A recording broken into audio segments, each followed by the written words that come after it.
Non.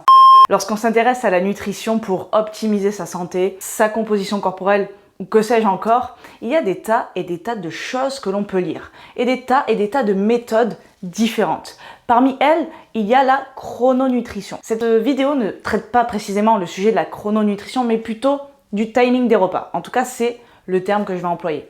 En gros, c'est est-ce qu'il est intéressant à certaines heures de consommer certains macronutriments? Est-ce qu'il est intéressant d'éviter certaines choses à certains horaires de la journée? Moi, j'ai trouvé dans le timing des repas 3 grosses idées reçues qui me semblent frappantes et dommage que tu te prennes la tête là-dessus et c'est exactement ce qu'on va voir dans cette vidéo.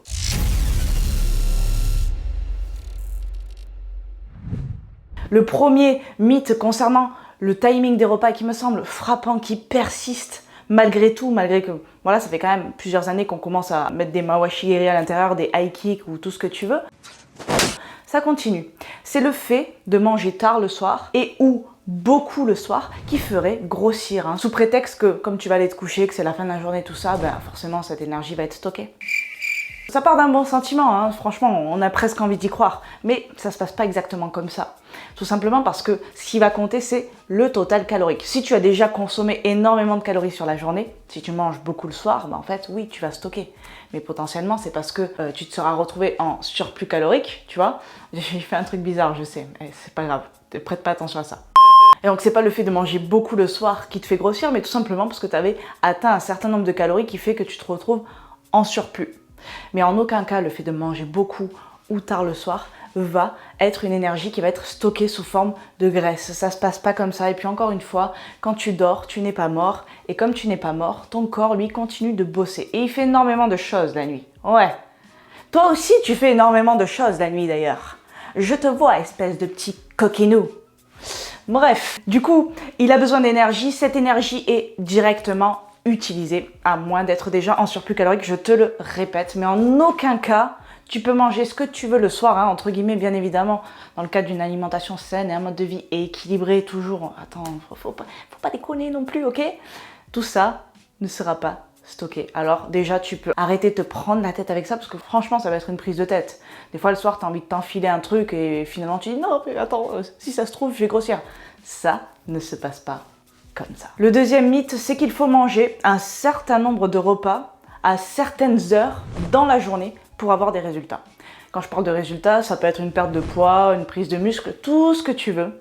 Mais ça revient dans chacun de ces sujets. Hein. C'est-à-dire que à telles heures, il faut que tu manges ça, à telles heures, il faut que tu manges plutôt ça, et surtout que tu respectes un certain nombre de repas. Tout ça est complètement inutile de se prendre la tête là-dessus, tout simplement parce que ce qui compte, c'est toi. En fait, qu'est-ce qui s'adapte le mieux à ton mode de vie? Bien évidemment, manger à certaines heures, de façon régulière chaque jour, c'est conseillé. Mais en fait, c'est tes propres heures à toi, quoi. C'est pas une généralité pour tout le monde. C'est toi, voilà, je te conseille, notamment pour gérer ta faim, ta glycémie tout au long de la journée, d'avoir chaque jour, en fait, potentiellement de manger toujours aux mêmes heures, quoi. Et évite de décaler de 1h30, 2 heures. Si ça t'arrive 1-2 fois dans la semaine, c'est rien de grave. C'est juste pour, en fait, respecter ton rythme biologique et voilà. J'avais une phrase en fait, hein, mais elle a voulu venir, elle a fait « Hop, non, attends, pas maintenant, peut-être tout à l'heure, je la laisse délirer là un peu.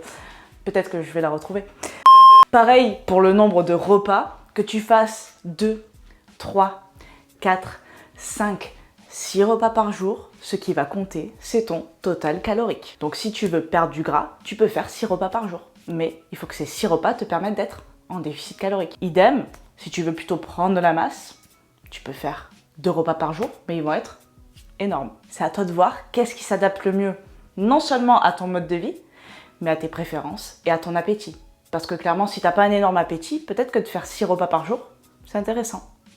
À toi de voir, des questions à te poser, parce que après, c'est juste ton mode de vie, il n'y a aucune vérité là-dessus. J'aime bien là, quand je casse les mythes comme ça, attends, j'ai envie de...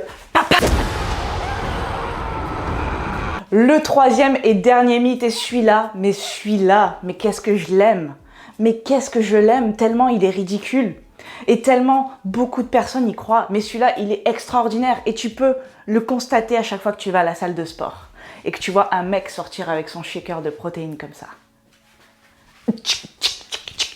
Parce que ce mec-là, il y a 90% de chances qu'il ait cette vieille croyance, ce vieux mythe qu'il faut consommer absolument un apport en protéines dans les 30 minutes qui précèdent la séance d'entraînement.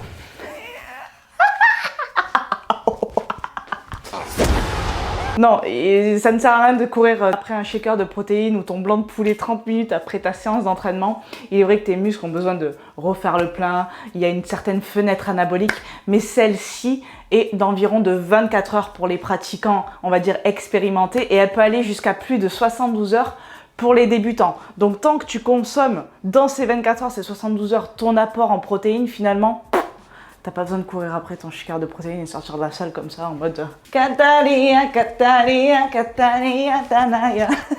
Voilà pour ces 3 mythes concernant le timing des repas. Dis-moi si ça t'a...